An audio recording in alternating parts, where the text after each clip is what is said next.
Pomaže Bog, dragi moji. Evo sad u ovom klipu nešto sam razmišljao. Nije bilo loše da odmah počnemo ne od malih stvari, nego od velikih stvari. Znate već i sami kako pričešće, jedni govore treba se pričešćivati, drugi ne treba se pričešćivati, jedni treba da se udostojimo, drugi ne mora da se udostojimo. Šta je zapravo tu tačno? Jednostavno, prvo da vam kažem, jeste pitanje iskustva, pre svega, a onda i onoga što nam crkva logično sugeriše. Ja sam, pogledajte, klip moj koji se zove Ko je dostojan, i u tom klipu sam pokazao šta crkva misli o tome. Tačno sam naveo koji sabor, koji kanoničari, koji je prelaz, tačno, znači radi se o 12. veku, o kanoničarima našim, gde se vidi tačno da do jednog perioda se osuđuje retko pričešćivanje, a onda već od drugog perioda se podrazumeva retko pričešćivanje. Znači, to je 12. vek. I više manje u tom videu sam sve izneo. I znate šta sam uspeo? Ništa. Ili vrlo malo. Jer u principu činjenice ne zagrevaju ljudsko srce. Ono što može da zagreje ljudsko srce jeste iskustvo. Ali opet pričešće i hod sa Bogom, sa Isusom Hristom, vam je kao skakanje padobranom. Dakle, prvo morate skočiti, pa tek onda videti da li padobran radi. Isto tako i sa pričešćem. Jednostavno, morate se pričestiti. Ali pričešće je nešto što se ne dešava 4 puta godišnje, ili 5 puta, ili 2 puta, ne. Nego to mora biti konstanta vašeg života. Znači, vi svoj život morate da napravite da bude suživot sa Hristom. A da bi bio suživot sa Hristom, vi morate uključiti Hrista u svoj život, odnosno trebalo bi da se pričešćujete svake nedelje, odnosno svakog puta kada dolazite na liturgiju. I to je crkva saborski odlučila, konstituisala. Crkva jeste ostvarena kroz svetu tajnu pričešća. Kriza crkve je upravo onda kada je pričešće postalo nešto što može, a što i ne mora. Ali kažem vam, pogledajte taj klip, zove se Ko je dostojan, i tamo je sve, bukvalno sve. Ovog puta ćemo se obratiti zdravoj logici. Ko što vidite, spremio sam dve knjige. Prva je Biblija, logično, hvala Bogu, a druga je Služebnik. Služebnik, dakle, onaj, kako bih rekao, ona knjiga iz koje mi sveštenici služimo i uznosimo molitvu Bogu. E sad, šta mi to molimo Boga? To ćemo da vidimo. Samo najpre prvo da vidimo Bibliju. Jer jedan komentar je bio na taj moj klip Ko je dostojan, kako eto vajno apostol Pavle govori da ne treba niko nedostojan da priđe.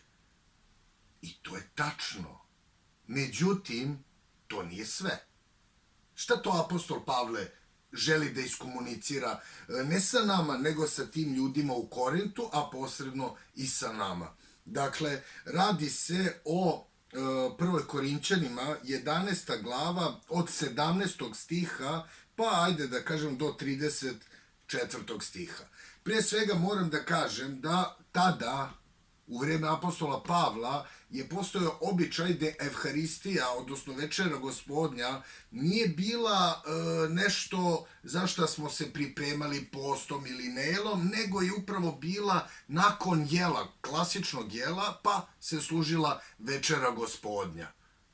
Razumete? Znači, hrišćani su donosili svoje jelo, pa su onda delili to i onda posle toga bi dolazila večera gospodnja, odnosno lomili bi svi zajedno hleb i pili zajedno iz svete čaše. Iz čaše, obična čaša vina. To je kasnije sve počelo, sve to ovo, rituali, to tek od, ajde kažemo, 4. veka. Tek od Milanskog edikta krenule su liturgije kako mi danas znamo. Pa evo, kažemo, liturgija Svetog Jovana Zlatoustog. Jovan Zlatoust je, ko što znate, da kažemo, svetitelj iz 5. veka. Iz 5. veka. Shvatate, pre njega je bio Sveti Vasilije, koji isto napravio, da kažemo, liturgiju, on je pred kraj, da kažemo, 4. veka, a Sveti Jovan Zlatoust je tek samo 27 godina nakon Vasilijeve liturgije ustanovio tu jednu, pa ne svoju, nego kako bih rekao, moderirao je Vasilijevu liturgiju, da pače skratio ju je, rekavši da ljudi, evo, u 5. veku nemaju vremena da toliko posvećuju službi i zato je skratio, ali to je druga tema. Ono što je tema sada jeste da u tom kontekstu i u tom vremenu Večera Gospodnja je bila sastavni deo života. Znači, ljudi su se okupljali, nosili bi sa sobom jelo i piće i onda bi to delili i posle toga bi svi lomili hleb i pili iz iste čaše vino. I to je bila Večera Gospodnja, a taj hleb jeste bio telo Hristovo i to vino je bila krv Hristova. Sada, apostol Pavle nešto je uočio i kaže ovako, dakle, kada se okupljate, ne jede se Večera Gospodnja. Naime, svako uzima svoju večeru, te jedan gladuje, a drugi se opija. Pa pita, zar nemate kuću da jedete i pijete? Ili, zar prezirete crkvu Božiju i posramljujete one koji nemaju? Šta da vam kažem? Treba li da vas pohvalim? Za ovo ne mogu da vas pohvalim.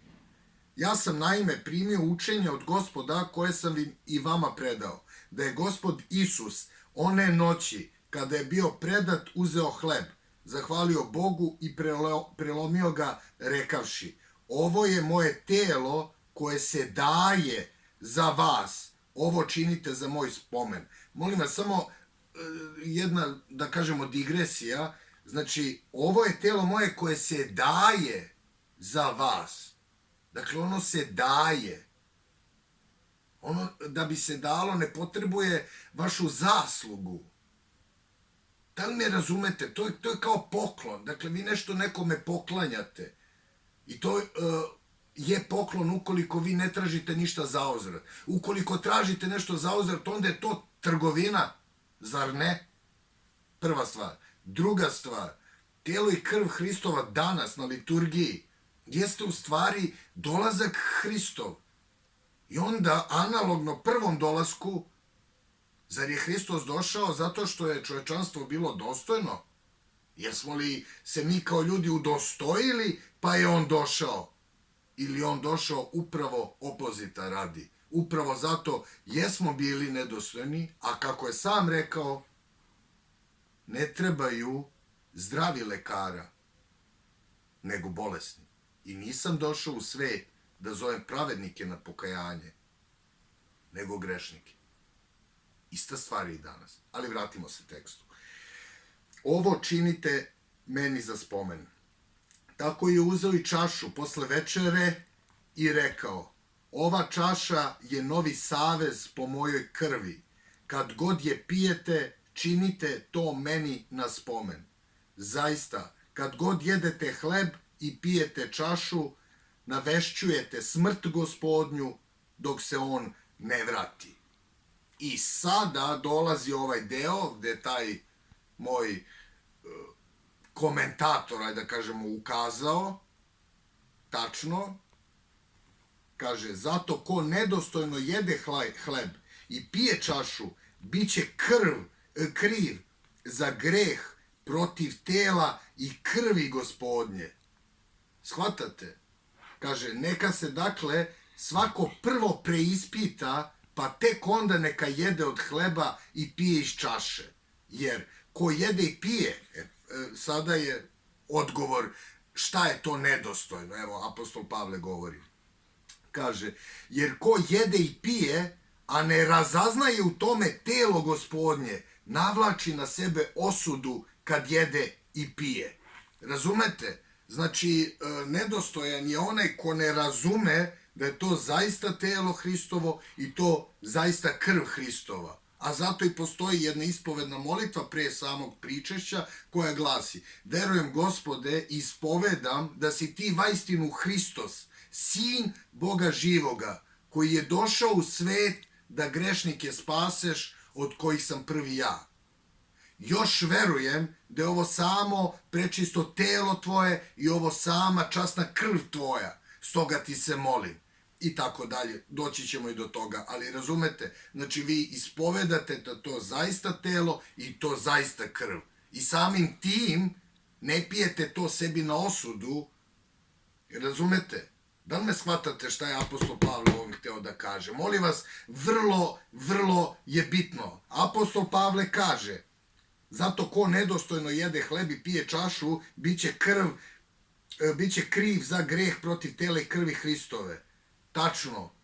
I sada obrazloženje, šta znači to, ko je nedostojan zapravo? Kaže ovako: neka se dakle svako prvo preispita, pa tek onda neka jede od hleba i pije iz čaše. Jer ko jede i pije, a ne razaznaje u tome telo Gospodnje, navlači na sebe osudu kad jede i pije.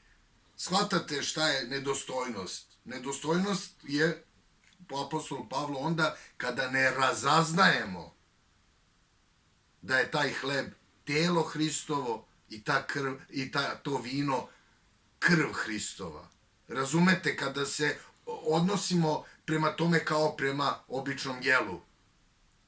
To je pogotovo tad bilo veliko iskušenje, ponavljam, jer je upravo večera Gospodnja dolazila nakon regularnog jela, nakon regularne večeri ljubavi, agape, verovatno ste čuli, to bi lokalni hrišćani organizovali, svi bi, eto, ko što i piše, doneli, pa bi onda razdelili, jeli i nakon toga lomili hleb, odnosno savršavali evharistiju, u boljoj verziji. A u lošijoj verziji je ova verzija kojom apostol Pavle kritikuje ljude u Korintu da se neko ožderava i opija, a drugo nema ništa da jede.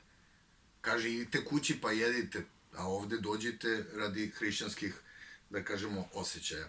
Eto, to je prvo i posljednje mesto u Evanđelju i apostol Pavle gde govori o evharistiji. Dakle, to je prva poslanica Korinćanima, 11. glava, od 17. stiha pa možete do 34. tu govori o večeri Gospodnjoj. Tako da, i molim vas, dragi moji, samo jedno razumite, ja i moje kolege sveštenici, mnogi smo od 14. godine bukvalno u bogosloviji, 5 godina fakultet, 4 godine isto tako. Znači, dragi moji, molim vas, verujte i meni i mojim kolegama da mi nismo dobili diplomu na tomboli. Shvatate, niti u Maksiju na gratis, kao gratis uz kelerabu i zelje.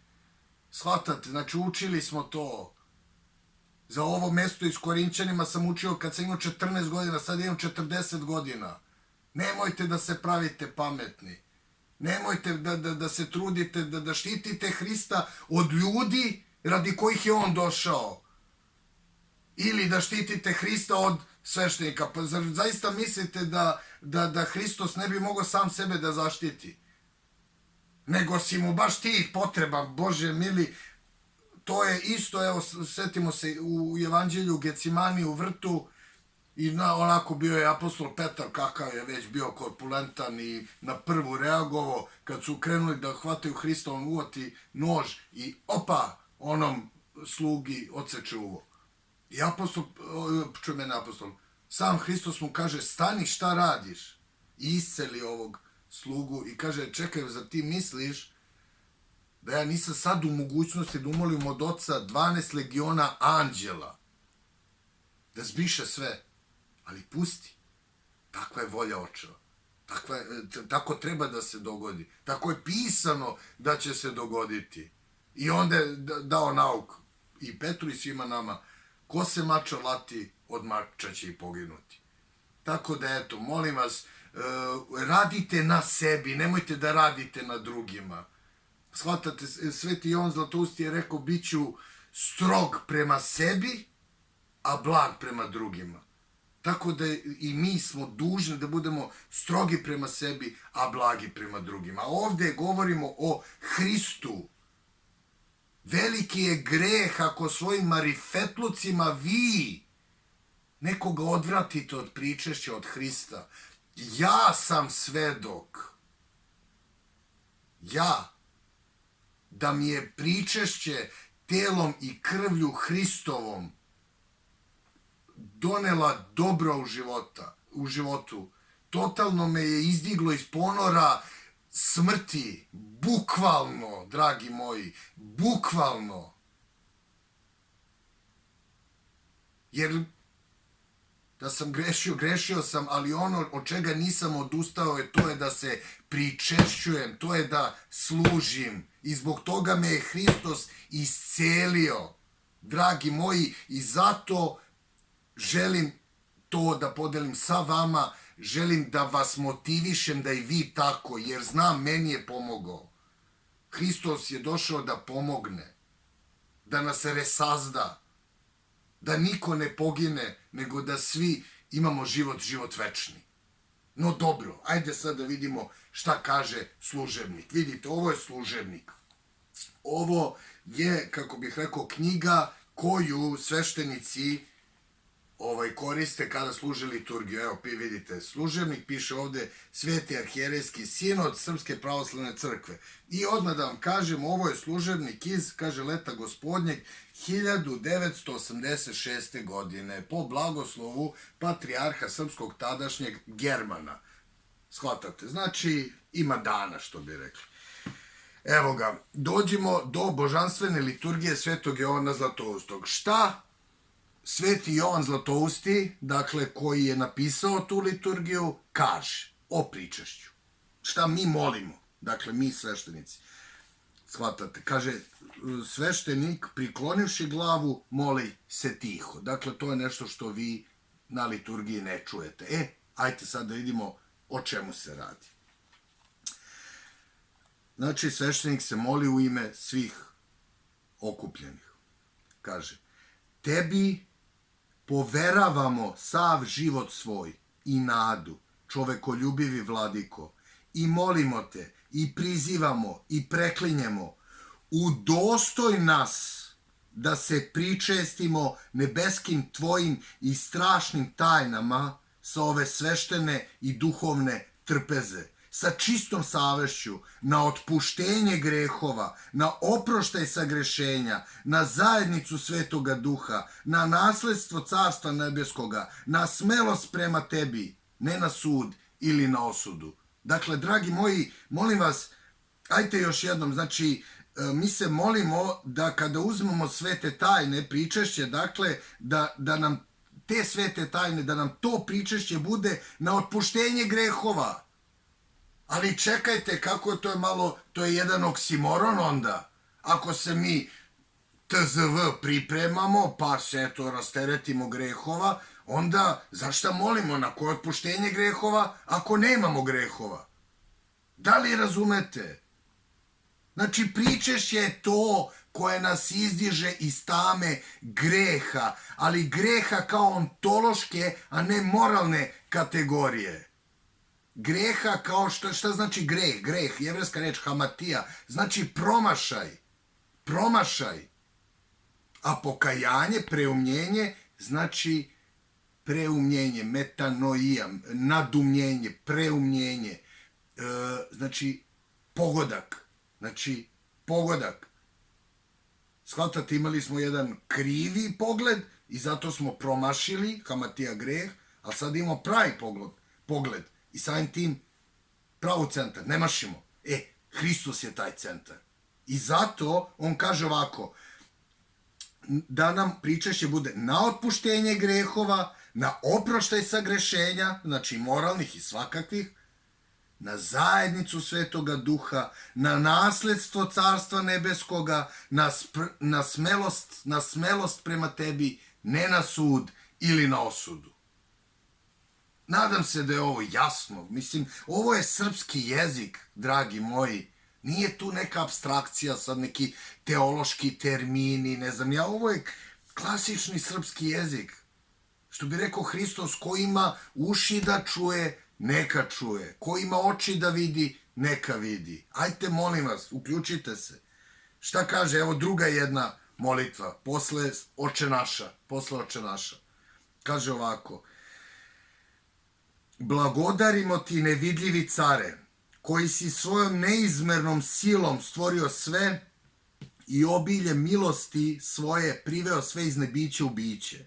Sam, Vladiko, pogledaj sa neba na one koje su svoje glave priklonili tebi, a to je cela crkva, jer ih nisu priklonili telu i krvi, no tebi, strašnome Bogu. A ti, Vladiko, svetinje koje su pred nama, misli se na telo i krv, na pričašće, razdeli svima nama na dobro. Znači, svima nama na dobro. Ne piše onima koji su se pripremili, onima koji su postili, onima koji... ne. Svima nama na dobro. Evo, mislim, pogledajte, sada, evo, školte, pa vidite. Svima nama na dobro. Mislim, treba da budete baš, čovjek baš ometen pa da ne razume ovo. Svima nama na dobro. Ja ne znam da li, koji tačno deo nije jasan.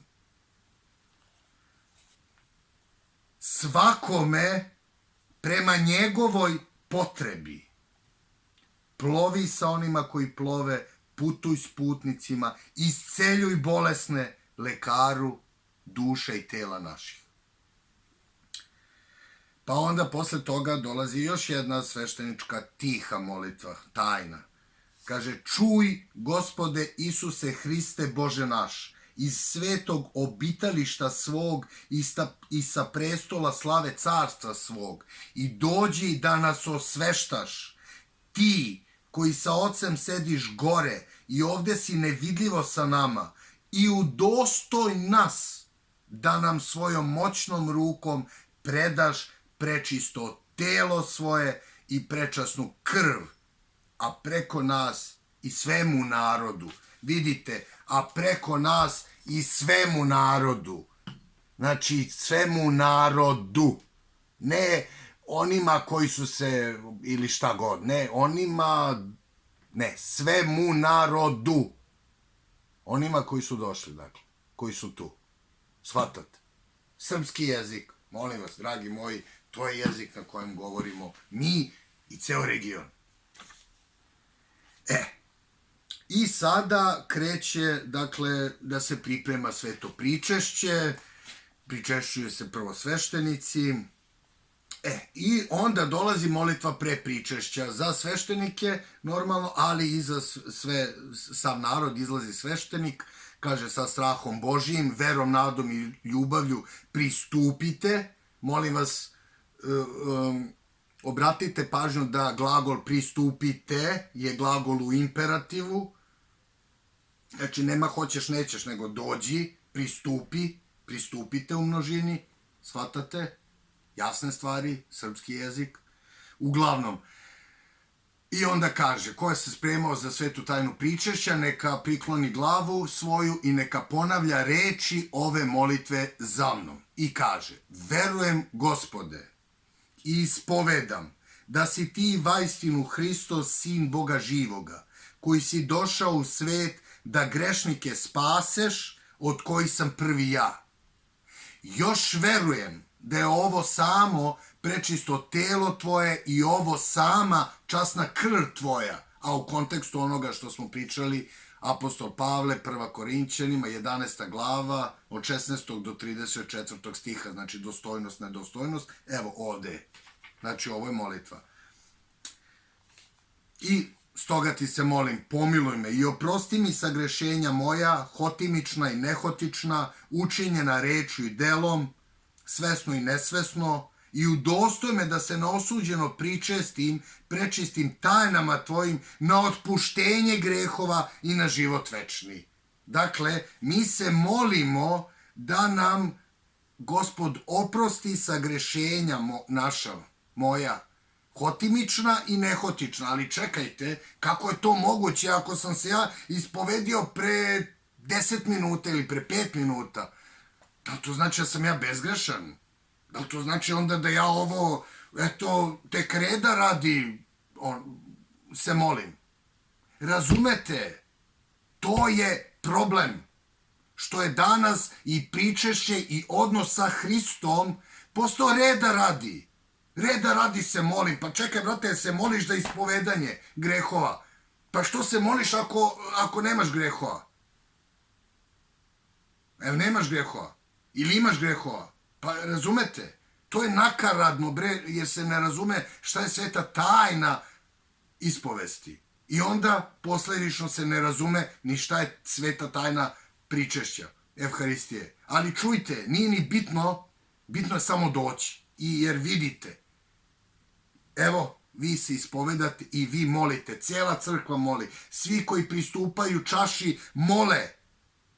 Mole. Oprosti mi sagrešenja moja, hotimična i nehotična, učinjena rečju i delom, svesno i nesvesno, i udostoj me da se neosuđeno pričestim, prečistim tajnama tvojim na otpuštenje grehova i na život večni. Evo, na otpuštenje, znači da se pričestim na otpuštenje grehova. Razumete? A ne, nemam grehova, pa se pričestim, eto, zbog čega? Razumete? Da li to neko pita? Zbog čega se pričešćujem onda? A? Nemojte, dragi moji. Vidite, na otpuštenje grehova i na život večni piše.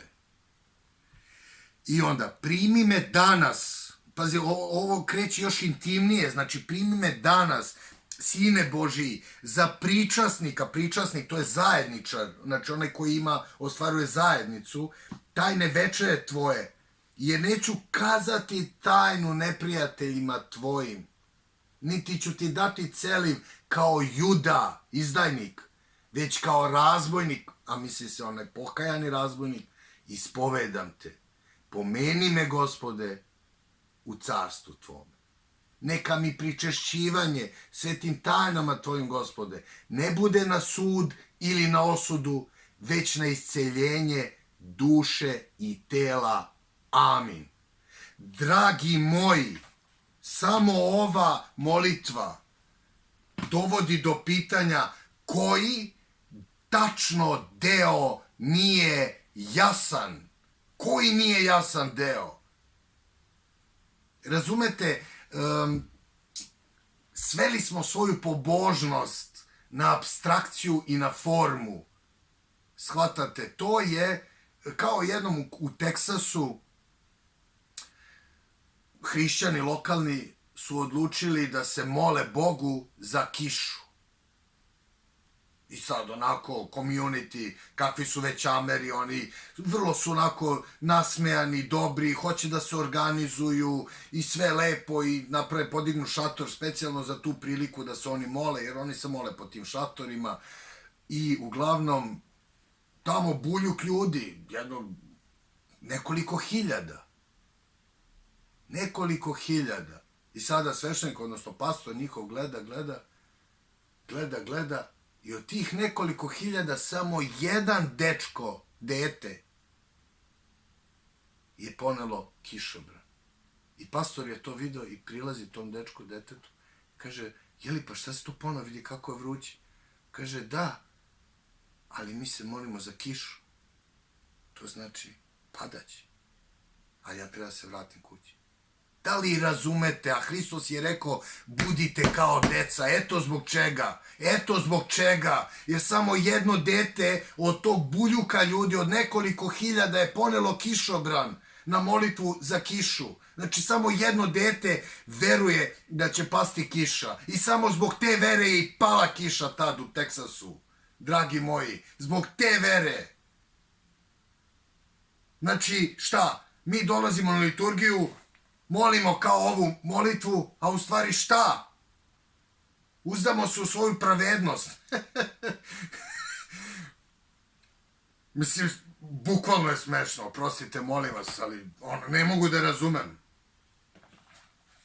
I onda se još pitamo što nam idu kola državna nizbrdo, što nam je loše u životu, pa mislim, smo se oslonili na svoju pravednost, na svoju, ne znam ja šta, i onda nije ni čudo što završimo u ćorsokaku. I uglavnom, posle ove molitve, se ljudi pričešćuju.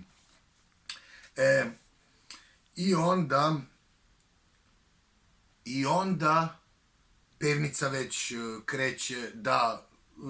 Pevnica, to je u stvari narod. Trebao bi narod, ceo peva jednu pobednu stihiru, zove se Amin. Možda čujete Amin, da ispolnjaća usta naša hvaljenija Tvojego Gospodi. Na srpskom to zvuči ovako. Amin. Neka se ispune usta naša hvale Tvoje, Gospode.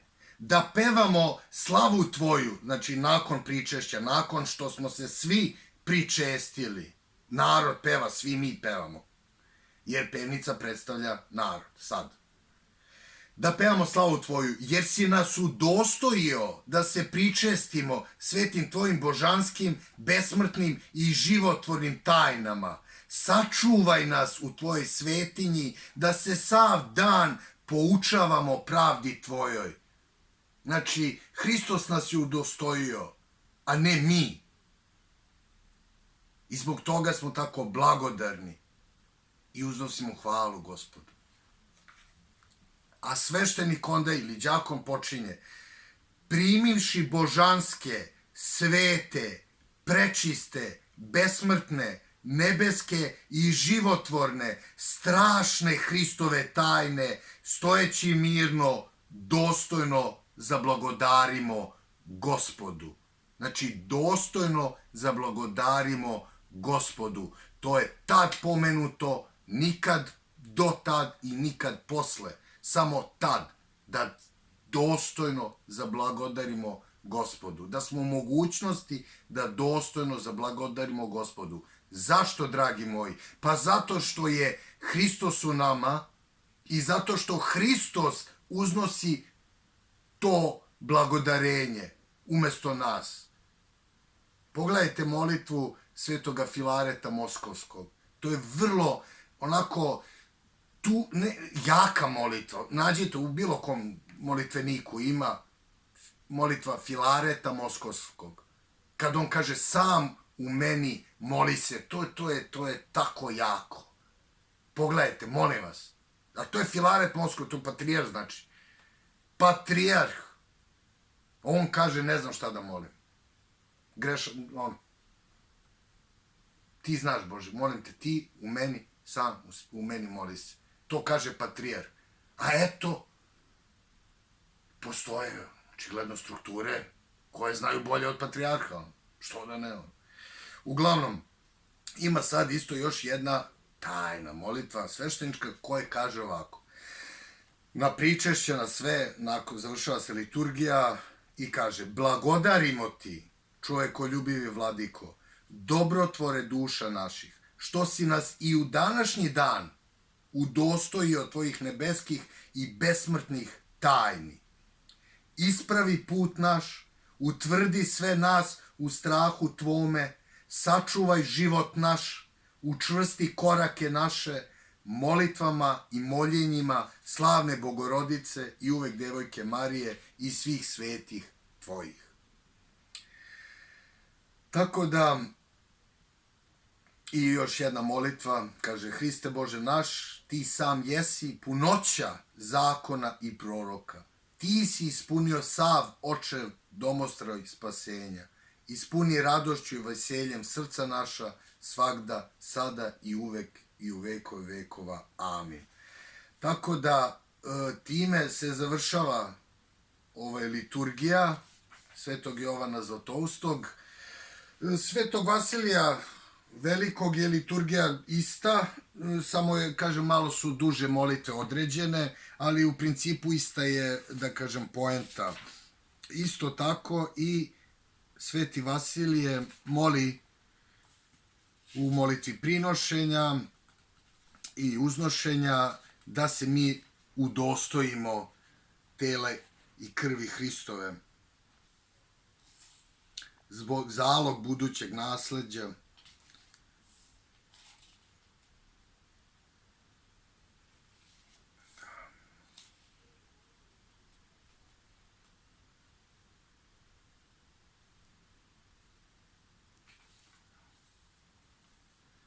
Da, kako on to, da kaže, stoga, presveti vladiko, i mi, grešne i nedostojne sluge tvoje, udostojeni služeći svetom žrtveniku tvom, ne zbog pravednosti naše, jer ništa dobro ne učinismo na zemlji, nego zbog milosti i samilosti tvoje, koje si bogato izlio na nas, smelo pristupamo svetom žrtveniku tvom i predloživši pred obrazce svetog tela i krvi Hrista tvoga, tebi se molimo i tebe prizivamo, sveti nad svetima, da blagovoljenjem dobrote tvoje dođe duh tvoj sveti na nas i na predložene darove ove i da ih blagoslovi i osveti i pokaže. I onda ide molitva preobraženja, odnosno molitva uznošenja tela i krvi, odnosno hleba i vina. Kaže ovako, a sve nas koji se od jednog hleba i čaše pričešćujemo, da sjediniš jedne sa drugima u zajednicu jednoga duha svetoga i učiniš da se niko od nas ne pričesti svetim telom i krvlju Hrista tvoga na sud ili na osudu. Razumete, znači mi molimo, sveštenik moli da se niko od nas ne pričesti na sud ili na osudu. Shvatate, a sam Hristos je rekao, a zar će se Bog oglušiti o izabranike svoje koji mu vapiju dan i noć? Neće, draga braćo moja i sestre, neće. A ja mislim da je krajnje vreme da počnemo da idemo u crkvu sa verom, da verujemo da molitva naša znači nešto. I ako znači nešto, da se rasteretimo, jer imamo molitvu, jer imamo Boga i tog Boga unosimo u sebe i onda tog Boga imamo u svojim ličnim okolnostima i onda jednom nedeljnom mi svedočimo radost susreta Boga i čoveka i da vidite kako će to da preobrazi vaš život, ko što je moj život. Ja vam to kažem iz iskustva, dragi moji, iz iskustva.